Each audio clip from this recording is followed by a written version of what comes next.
खूबसूरत रियासत में एक हसीनो जमील शहजादा रहता था जिसका नाम शहजादा आयान था। उसकी आंखें नीले समंदर की मानिंद गहरी थीं, चेहरा चांद की तरह रोशन और उसकी शख्सियत ऐसी दिलकश कि हर निगाह उस पर टिक जाती।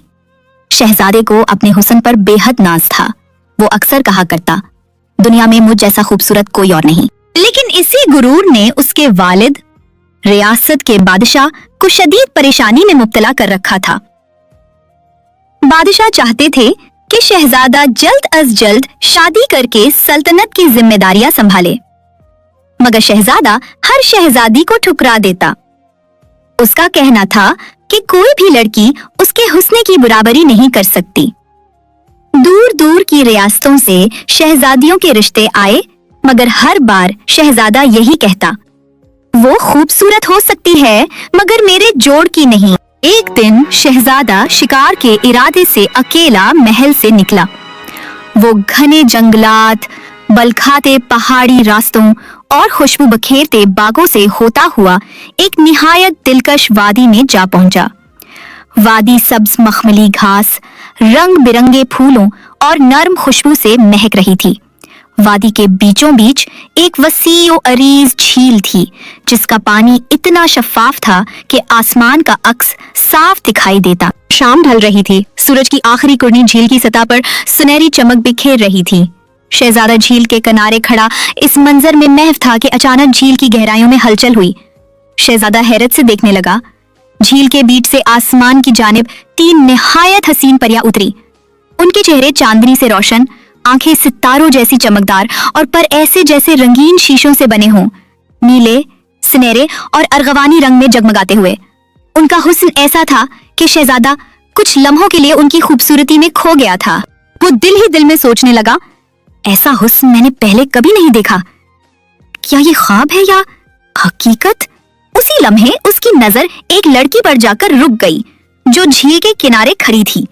उसने जामुनी रंग का लिबास पहन रखा था।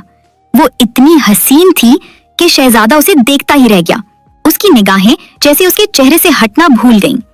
तीनों लड़कियों ने अपने पर उतार कर झील के किनारे रख दिए और पानी में उतर गईं। शहजादे को समझ नहीं आ रहा था कि वो क्या करे। अचानक उसके दिल में ख्याल आया और वो आहिस्तगी से आगे बढ़ा। उसने जामुनी लिबास वाली लड़की के पर उठा लिए और झाड़ियों में छुपा दिए।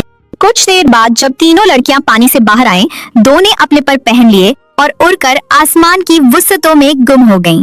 लेकिन तीसरी लड़की जिसके पर गायब थे, हैरत ज़दा होकर इधर उधर देखने लगी, फिर बेबस होकर जमीन पर बैठ गई और रोने लगी। उड़ती हुई 2 परियों ने जाते जाते उसे तसल्ली दी, हम जल्दी वापस आएंगी, फिक्र न करो। मगर वो लड़की अपनी जगह बैठी जार कतार रोती रही। ये मंजर देखकर शहजादा आयान खामोशी से उसके करीब आया और नर्म लहजे में पूछा, तुम क्यों रो रही हो? लड़की ने आंसू भरी आंखों से शहजादे की तरफ देखा और लम्हा भर के लिए जैसे सब कुछ रुक गया। शहजादी ने शहजादा आयान को बताया कि वो नीले पहाड़ों की शहजादी है और उसका नाम सबा है। उसका मुल्क यहाँ से बहुत दूर वाक़ है। शहजादा आयान ने नरमी से कहा, मैं तुम्हें तुम्हारे पर जरूर वापस कर दूंगा अगर तुम मुझसे शादी करने का वादा करो। शहजादी ने एक लम्हा सोचा, फिर खामोशी से सर हिला दिया। शहजादा उसे अपने महल ले आया और दोनों की शादी धूमधाम से अंजाम पाई। बादशाह और मलका अपनी नई बहू से बेहद खुश थे। शादी के जश्न की एक रात शहजादी सबा ने शहजादा आयान से अपने पर वापस मांगे। शहजादा मुस्कुराया और बगैर किसी हिचकिचाहट के वो पर उसे वापस दे दिए। जैसे ही सबा को अपने पर वापस मिले, उसने फौरन उन्हें पहन लिया और आसमान की वुसअतों में उड़ गई। शहजादा आयान और उसके वालिदैन हैरत ज़दा और गमज़दा रह गए। शहजादा सबा की जुदाई में दीवाना सा हो गया। उसने वालिदैन से इजाजत ली और अपनी बछड़ी हुई महबूबा की तलाश में निकल खड़ा हुआ।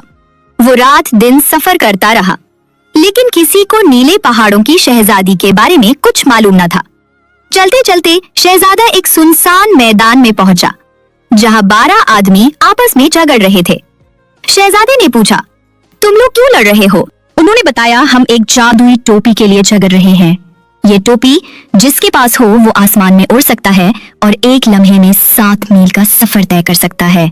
शहजादे ने तदबीर से कहा, तुम सब दौड़ लगाओ, जो जीतेगा टोपी उसी की होगी। जैसे ही सब दौड़ने लगे, शहजादा चुपके से वो टोपी उठाकर पहन लेता है اور وہاں سے نکل جاتا ہے